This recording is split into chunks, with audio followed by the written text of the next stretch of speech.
ఆ చెయ్యి పట్టుకొని, అంటే నేను ఆయన పట్టుకుని ఆయన నన్ను పట్టుకుని నాకు ఏం చేస్తానంటే నాకు ఆసరాగా ఉన్నాడు. కూర్చోండి. ఆసరా, తోడు, ఆసరాగా ఉన్నాడు. ఎందుకున్నాడు? నేను నిలబడలేనేమో, నేను ఒక్కోసారి నేను పడిపోతానేమో, ఆధ్యాత్మికంగా పడిపోతానేమో, శారీరకంగా పడిపోతానేమో, లేకపోతే నాకు శోధనలు వస్తాయేమో, లేకపోతే ఎవడో నాతో వచ్చి గొడవ పెట్టుకుంటాడేమో, లేకపోతే ఈ బ్యాంక్ వాళ్ళలాగా మంచిగా అందమైన అబద్ధాలు చెప్పి నన్ను మోసం చేస్తారేమో. కెనరా బ్యాంక్ నన్ను అలా చేశాడు కదా, సో మోసం చేస్తారేమో. కాబట్టి నీ చేయి నాకు తోడుగా ఉండు. ముందుదేమో నా సరిహద్దుని విశాలపరచు, దానికంటే ముందుది నన్ను ఆశీర్వదించు, అంటే నాకు డబ్బు ఇవి, అంతే కదా. డబ్బు ఇస్తే భూమి కొనగలుగుతాం, భూమి కొంటే మళ్ళీ దాన్ని పోగొట్టుకోకుండా దేవుడు మనకి తోడుగా ఉన్నాడు. వీటన్నిటికంటే ఇంపార్టెంట్ అయినది, ఫైనల్ది ఏంటంటే అతను చేసింది, కీడు రాకుండా నన్ను కాపాడు. కీడు రావద్దు, కీడు నాకెవరు కీడు చేయొద్దు. అంటే కీడు చేయకుండా ఉండాలి అంటే మనం చాలా అప్రమత్తంగా ఉండాలి. ఇది నేను ఈ మధ్య నేర్చుకున్నాను. అంతమంది కేర్ నాటుకు ఉండేవాడిని. ఈ బ్యాంకులో ఎప్పుడైతే నేను మోసపోయానో ఇప్పుడు నేను ప్రతి దానికి చాలా జాగ్రత్తగా ఉంటున్నాను. అది కూడా ఒక గుణపాఠం నాకు, అది కూడా ఒక గుణపాఠం. కీడు చేసేవాడు మన చుట్టూ ఉంటారు. నోటుతో కీడు చేస్తారు, క్రియతో కీడు చేస్తారు, ఫైనాన్షియల్గా కీడు చేస్తారు. ఓకే, గౌరవం, మనకి సమాజంలో ఉన్న గౌరవాన్ని అవమానకరంగా మార్చి కీడు చేస్తారు. రకరకాల కీడు చేస్తారు. మన క్యారెక్టర్ని అసాసినేట్ చేస్తారు. అంటే మన క్యారెక్టర్ని మన మీద లేనిపోని చెడ్డ వాటిని కల్పించి అందరి దగ్గర ప్రచారం చేస్తారు. ముఖ్యంగా ఈ వాట్సాప్ వచ్చినప్పటి నుంచి, ఈ యూట్యూబ్ వచ్చినప్పటి నుంచి ఎక్కువైపోయింది సమాజంలో. నిజాన్ని కప్పుపెట్టి ఈవెన్ వార్తాపత్రికలు, ఏమంటారు, టెలివిజన్ ఛానల్స్ అన్ని తప్పులు. అందుకే ఒకప్పుడు ఈటీవీ, TV9 అంటే టైం వచ్చేసరికి వార్తలు చూసేవాడు. ఇప్పుడు చూస్తున్నావా? ఎంతమంది చూస్తున్నారు? ఎందుకు ఇక్కడ TV9 వద్దు, ఈటీవీ వద్దు అని వదిలేసుకున్నాం. వద్దు, ఎందుకంటే వాళ్ళు చెప్పేవి కనీసం ఒక 10% 20% నిజం ఉంటే మనం చూడాలనిపిస్తుంది. ఎవరు చూస్తున్నారు? అంత పొలిటికల్ డ్రామా అయిపోయింది. ఒకరినొకరిని, మన దేశంలోనే, అది వేరే దేశాల్లో. ఇప్పుడు మన దేశంలో మన దేశస్తులకు అన్ని, భూమి ఎంత దూరంలో ఉందో, ఎంత ఉందో అన్ని చోట్ల మన ఇండియన్స్ ఉన్నారు. ఇప్పుడు ప్రపంచం అంతా మన ఇండియన్స్ని అసహించుకుంటున్నారు. అందుకే మీ పిల్లల పేరు చివరిలో క్రిస్టియన్ పేరు పెట్టుకోండి. అవసరమైతే పేరు మార్చండి, క్రిస్టియన్ పేరు పెట్టుకోండి. ఎప్పుడైతే క్రిస్టియన్ పేరు పెట్టుకుంటారో ఫారిన్ వాళ్ళు మనల్ని రెస్పెక్ట్ చేసి ఉండనిస్తారు. ఉండే కొద్ది ఇండియన్స్ని అసహించుకుంటారన్నమాట. అసహించుకుంటున్నారు. ఇండియన్స్ పోవాలి, వద్దు అని అమెరికాలో, ఆస్ట్రేలియాలో, స్వీడన్ అన్ని చాలా చోట్ల స్టార్ట్ అయిపోయింది. ఎందుకంటే మన వాళ్ళు చాలా స్వార్థపరులు, కీడు చేసేటోళ్ళు. వాళ్ళు నోటితోనే కీడు చేస్తారు. మీరు అంటారు కదా, ఏంటి, నొసటితో విక్రిస్తారంట. దేంతో? నొసటితో విక్రిస్తారంట వాళ్ళు. అది మన దేశంలోనే ఉంది, వేరే దేశంలో లేదు. వేరే దేశంలో పట్టాలని కూడా వేస్తాడు, తిట్టాలని తిట్టేస్తాడు. అంతే తప్ప ఒకటి మాట్లాడి ఇంకోటి చేయుడు, ఒకటి మనం ఒక డైరెక్షన్లో తీసుకెళ్ళి ఇంకో డైరెక్షన్లో మనల్ని ఇబ్బంది పెట్టడం వేరే దేశం. కానీ మన దేశంలోనే ఉంది. కాబట్టి మనం చాలా జాగ్రత్త పరులై ఉండాలి. ఇంకా చాలా విషయాలు చెప్పాలి, కానీ ఇది వేదిక కాదు. నేను ఎప్పుడైనా మనం చెప్పుకోవచ్చు. కానీ చూడండి, ఎబ్బేసు యొక్క ప్రార్థన అలా ఉంటే దేవుడు ఆ ప్రార్థనలో స్వచ్ఛత చూశాడంట. ఆ ప్రార్థనలో అతనికి యొక్క ఆసక్తిని చూశాడంట. ఆ ప్రార్థనలో అతని యొక్క అవసరతను చూశాడంట. ఆ ప్రార్థనలో దేవుడు నిజాన్ని చూశాడంట. అమ్మగారు చెప్పింది కదా, నిజాన్ని చూశాడు. ఎందుకంటే వాళ్ళ అమ్మ కనేటప్పుడు చాలా వేదన పడ్డది. ఎందుకు అదే వేదన ఇతనికి ఎందుకు ఇవ్వాలి? ఎందుకు ఇవ్వాలి? అదే కష్టం ఇతనికి ఎందుకు ఇవ్వాలి? మనం పేదవాళ్ళగా పుట్టడం మన తప్పు కాదు, మన తల్లిదండ్రులు తప్పు కూడా కాదు. ఎందుకంటే వాళ్ళ తల్లిదండ్రులు వాళ్ళని పేదవాళ్ళగా కన్నారు. కానీ ఇప్పుడు ఈ యుగంలో ఈ రోజుల్లో మనం పేదవాళ్ళగా చనిపోవడానికి వీలు లేదు. అందుకని ఎబ్బేసు ప్రార్థన రోజు చేయండి. దేవా, నేను నిజంగానే నిన్ను మొరపెడుతున్నాను, నీకు మొరపెట్టుకుంటాను. నా బిడ్డలు పేదవాళ్ళుగా చనిపోవడానికి నేను నిన్న బ్రదర్ చాలా కాలం తర్వాత బ్రదర్ నేను ఈ కీడులో పడ్డాను కాబట్టి బ్రదర్నే కాదు నాకు దాదాపు 60-70 మంది పాస్టర్స్ ఫ్రెండ్స్ ఉన్నారు. ఎవరితోనూ టచ్లో లేను. ఎందుకంటే నేను కీడులో పడ్డాను. నేను ప్రార్థన చేయమని ఎవరైనా దారిలో కనబడితే అన్న నా కోసం ప్రార్థన చేయండి అని పాస్టర్ గారికి కనబడి చెప్తున్నానే తప్ప ఎవరితో టచ్ లేదు. ఎందుకంటే నేను కీడులో పడ్డాను. నా కష్టాన్ని ఎవరికి షేర్ చేయడం ఇష్టం లేక. అది నేను బ్రదర్ చెప్పిన 2 పిల్లల గురించి చెప్పారు. ఆయన ఎప్పుడు ఫోన్ చేసినా అయితే నేను ఎప్పుడు ఫోన్ చేసినా ముందు పిల్లల గురించి అడుగుతాను.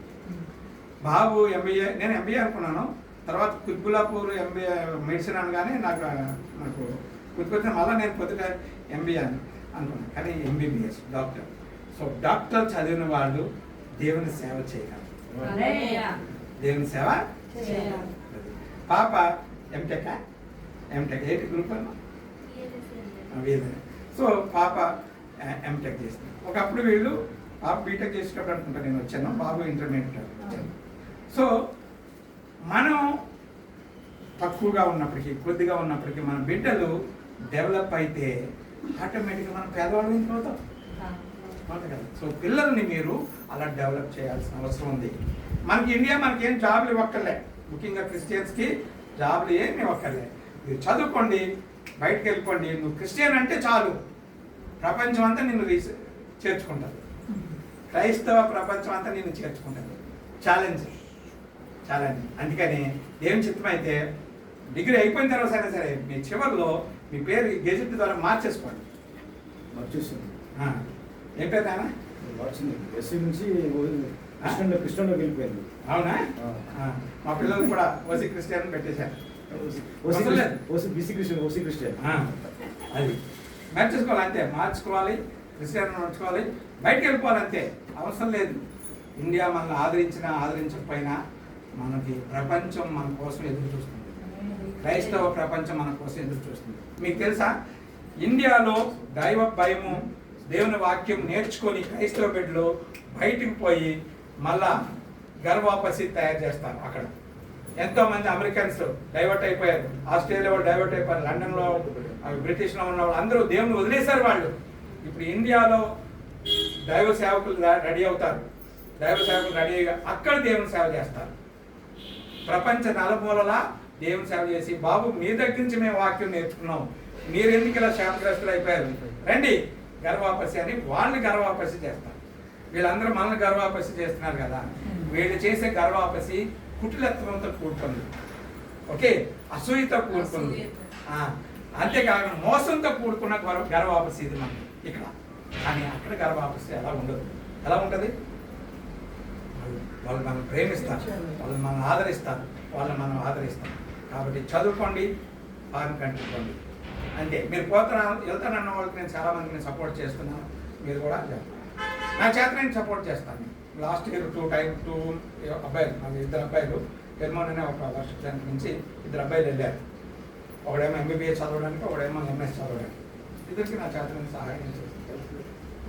సో మీరు వెళ్ళండి అంతే. మీ పిల్లలను రెడీ చేయండి, పంపించేసేయండి. మీ మనవాళ్ళకి చెప్పండి, రెడీ అవ్వండి, పంపించేసేయండి.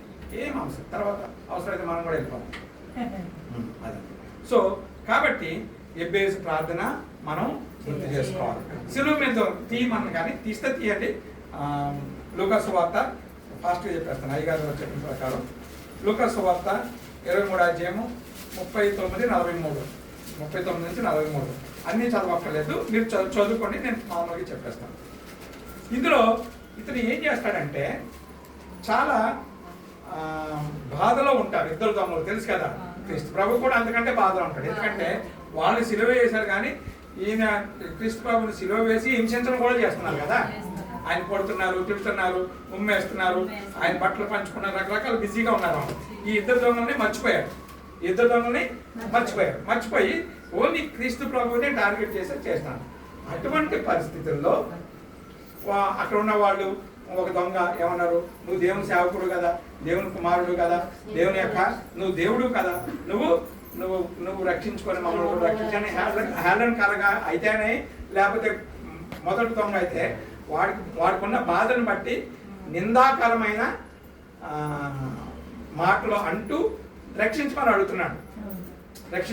అడుగుతున్నాడు. కానీ రెండో వాడు అలా అనలేదు. ఎందుకంటే రెండో వాడికి ఏం తప్పు చేశాడో వాడికి తెలుసు, ఏం పాపం చేశాడో వాడికి తెలుసు, ఎట్లా బ్రతికాడో వాడికి తెలుసు. కాబట్టి క్రీస్తు ప్రభువుని చూడగానే ఆయన ఏమనుకున్నాడంటే, నాకైతే ఇది రైటే, అంతే కదా, నేను చేసిన తప్పులకి పాపాలకి నేను చేసిన శిక్షలు అన్నిటికీ నాకైతే ఇది రైటే, కానీ ఈయనేం చేశాడు అని, దేవా నీ చిత్తం అయితే నీ రాజ్యంతో వచ్చినప్పుడు, నీ రాజ్యంలోకి వచ్చినప్పుడు నన్ను జ్ఞాపకం చేసుకో అంటే ఆయన ఏమనుకున్నాడంటే, సులువు మీద యేసుక్రీస్తు ప్రభు కానీ ఈ దొంగ కానీ చనిపోతాడు అనుకోవట్లేదు వాళ్ళు. వాళ్ళు చనిపోతారు అని అనుకోవట్లే. వినండి, ఇక్కడ ఏమనుకుంటున్నాడు, అతను నీ రాజ్యంతో వచ్చినప్పుడు నువ్వు రాజు అవుతావు, నువ్వు రాజు అయినప్పుడు నువ్వు నన్ను జ్ఞాపకం చేసుకుంటే నేను కూడా ఈ చెలువు నుంచి దించేయబడతాను, నువ్వు కూడా దించేయబడతావు.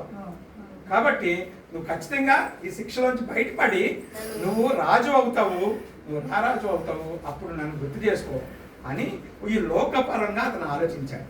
కానీ దేవుడు ఏం చెప్పాడంటే, నేడు నీవు పరదైసులో ఉంటావు అంటే దేవుడు ఏం చెప్పాడంటే, ఇండైరెక్ట్గా నీవు ఈ శరీరాన్ని వదిలేయబోతున్నావు, నేను ఈ శరీరాన్ని వదిలేయబోతున్నాను. సో నేను పరదేశకి వెళ్ళినప్పుడు నిన్ను కూడా అక్కడికి తీసుకెళ్ళిపోతానని అతనికి అర్థమయ్యే విధంగా దేవుడు వాగ్దానం చేశాడు. చూడండి, అతను ప్రార్థన లాస్ట్ ఛాన్స్లో, లాస్ట్ మూమెంట్లో తన యొక్క పాప జీవితాన్ని అంతటినీ దేవుని దగ్గర, క్రీస్తు ప్రభు దగ్గర వదిలేసుకున్నాడు, ఒప్పేసుకున్నాడు, వదిలేసుకున్నాడు. ఎప్పుడైతే వదిలేసుకున్నాడో తనకు జరగబోయే కీడు, తన పడబోయే నరకంలోంచి తప్పించుకోగలిగాడు. చూడండి ఎంత గొప్ప ప్రార్థన అది.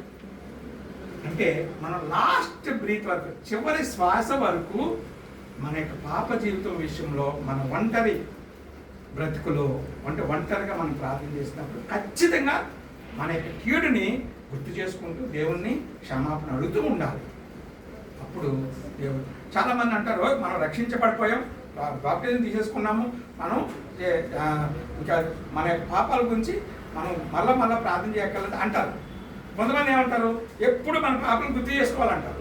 ఈ రెండూ తప్పే, బైబిల్లో అలా చెప్పట్లేదు. ఏం చేయాలంటాడు, కీడు జరుగుతున్నప్పుడల్లా, నీకు కీడు జరిగినప్పుడు ప్రతిసారి మన పాప జీవితాన్ని గుర్తు చేసుకోవడం మంచిది. కీడు ఎందుకు జరుగుతుంది, మన అజాగ్రత్త వల్ల జరుగుతుంది. కీడు ఎందుకు జరుగుతుంది, సైతాను శోధన వల్ల జరగవచ్చు. కీడు ఎందుకు జరుగుతుంది, ముఖ్యంగా ఈ రెండే. ఒకటి మన అజాగ్రత్త వలన జరగవచ్చు, రెండోది సైతాను శోధన వలన జరగవచ్చు. దావీదు కీడు చేసుకున్నాడు, తనంతట తానే కీడు చేసుకున్నాడు, తెలుసు కదా మీకు. అలా చాలామంది, నేను, మీరు అందరూ కూడా ఒక్కోసారి మనంతట మనమే కీడు చేసుకుంటాం. మనకి తెలియకుండానే మనం, లేకపోతే మనకి ఓవర్ కాన్ఫిడెన్స్ ఉంటుంది. నాలాంటి వాళ్ళకి ఓవర్ కాన్ఫిడెన్స్ లేదా అతి తెలివి ఉంటుంది. అది మనం ఇది చేసేకాలం అనుకుంటాము, చేయలేకపోయి ఇబ్బందుల్లో పడతాము.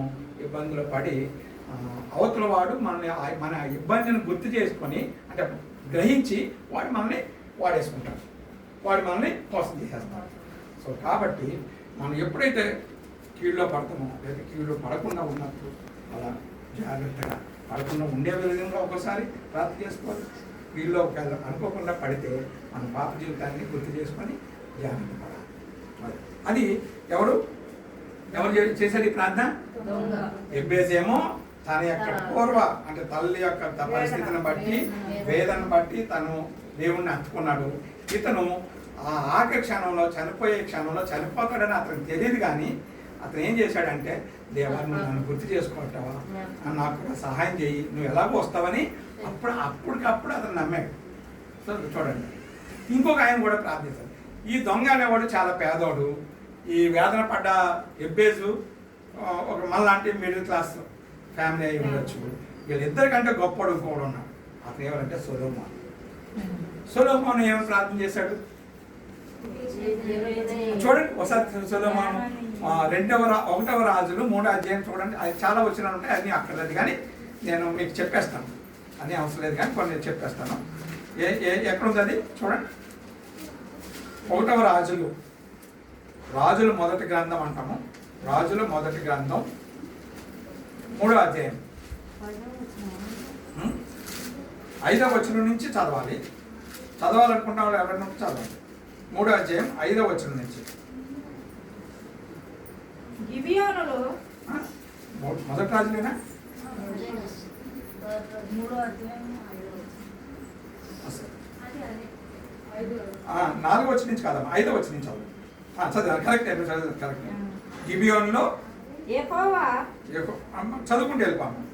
గిబియోనులో యెహోవా రాత్రి వేళ స్వప్నమందు సొలొమోనునకు ప్రత్యక్షమై, నేను నీకు దేన్ని నిచ్చుట నీకు ఇష్టమో దాన్ని అడుగుమని దేవుడు అతనితో సెలవీయగా, సొలొమోను ఇలాగు మనవి చేసెను, నీ దాసుడును నా తండ్రినైన దావీదు నీ దృష్టికి అనుకూలముగా సత్యమును నీతిని అనుసరించి యథార్థమైన మనసు గలవాడై ప్రవర్తించెను గనుక నీవు అతని ఎడల పరిపూర్ణ కటాక్షమగు పరిచి ఈ దినమున నేనున్నట్లుగా అతనికి సింహాసనము మీద అతని కుమారుణ్ణి కూర్చుండబెట్టి అతని యందు మహాకృపను చూపి ఉన్నావు. నా దేవా యెహోవా, నీవు నా తండ్రి అయిన దావీదునకు బదులుగా నీ దాసుడనైన నన్ను రాజుగా నియమించి ఉన్నావు. అయితే నేను బాలుడను, కార్యములు జరుపుటకు నాకు బుద్ధి చాలదు. నీ దాసుడనైన నేను నీవు కోరుకున్న జనముల మధ్య ఉన్నాను. వారు విస్తరించి ఉన్నందున వారిని లెక్క పెట్టుటయు వారి విశాల దేశమును తనకి చేయుటయు అసాధ్యము. ఇంత గొప్పదైన నీ జనమునకు న్యాయము తీర్చగలవాడు ఎవడు? నేను మంచి చెడ్డలు వివేచించి నీ జనులకు న్యాయము తీర్చునట్లు నీ దాకు వివేకము గల దయచేయము. చేసిన ఈ మనవి ప్రభువునకు అనుకూలమాయెను కనుక దేవుడు అతనికి ఈలాగున సెలవిచ్చెను, దీర్ఘాయువునైనను ఐశ్వర్యమునైనను నీ శత్రువులను అడుగక న్యాయములను గ్రహించుటకు వివేకము అనుగ్రహించుమని నీవు అడిగితివి. నీవు ఇలాగున అడిగినందున నీ మనవి ఆలకించుచున్నాను. బుద్ధి వివేకములు గల హృదయము నీకు ఇచ్చుచున్నాను. పూర్వీకులలో నీ వంటి వాడు ఒకడును లేడు, ఇక మీదట నీ వంటి వాడు ఒకడును ఉండడు. అమ్మడండి, ఇక్కడ మొదటి ఇద్దరు మనలాంటి వాళ్ళే. ఈయన మహారాజు, రాజు యొక్క కొడుకు. చూడండి, అంటే మన దేవుడు నువ్వు రాజు కొడుకు అయినా, సామాన్యుడు కొడుకు అయినా, కూతురువైనా, లేకపోతే నువ్వు నిరుపేదవైనా, దొంగవైనా, పాపివైనా, ఎలాంటి వాడివైనా నీ ప్రార్థన వినడానికి రెడీగా ఉన్నాడు. అంతే కదా. ముగ్గురు మూడు రకాల మనుషులు లేదు, ముగ్గురు మూడు రకాల మనుషులు. ఈ ముగ్గురికి కూడా ప్రార్థన అన్నది ఎంత అవసరమో మనం ఇక్కడ నేర్చుకుంటున్నాం. అవునే కదా. సో మొదటి వాడు తల్లిని బట్టి ప్రార్థన చేశాడు, రెండో వాడు తన పాప జీవితాన్ని బట్టి ప్రార్థన చేశాడు, మూడో వాడు తండ్రిని బట్టి ప్రార్థన చేశాడు. చూడండి, తండ్రి ఎవరు? అతని తండ్రి ఎవరు? దావీదు మహారాజు కదా. దావీదు మహారాజు కాబట్టి ఆ కింగ్ డేవిడ్ అని మనం. సో దావీదు మహారాజుని బట్టి, దేవా నా తండ్రి ఇలాంటి వాడు, నీకు ఇష్టడు, నీకు కోసం ఇలా చేశాడు, ఇది చేశాడు, అది చేశాడు, వాడిని నా తండ్రిని నువ్వు ఇలా చేసావు అని. చూడండి, అంటే ఆ తండ్రి యొక్క క్రెడిబిలిటీ అంటే తన తండ్రి యొక్క యోగ్యతని దేవుని ముందు పెడుతున్నాడు. అంతేకాకుండా తండ్రి పొందిన, దేవుని నుంచి తండ్రి పొందిన ఆ దయను, కృపను, ప్రేమను, ఆశీర్వాదాన్ని కూడా దేవుని ముందు పెడుతున్నాడు. మరి మనం అలా పెట్టగలమా? నేను చాలాసార్లు మా అమ్మ ప్రార్థనని దేవుని ముందు పెట్టాను. మా అమ్మ చాలా ప్రార్థన పడినాను, చాలా. మా నాన్న అంత కాదు, కానీ మా నాన్న ప్రార్థనే చేయలేదు, ఉన్నది ఉన్నట్టుగానే చెప్పుకోవాలి. కానీ మా నాన్న చేయలేకపోయాడు, కానీ తనకున్న పరిస్థితిని బట్టో, తనకున్న అవిశ్వాసాన్ని బట్టి చేయలేకపోయాడు. కానీ మా అమ్మ ప్రార్థన మమ్మల్ని చాలా బాగా రక్షించింది, చాలా బాగా అభివృద్ధిలోకి తీసుకొచ్చింది. సో అప్పుడప్పుడు దేవుణ్ణి మా అమ్మ ప్రార్థన గుర్తు చేసుకుంటాం.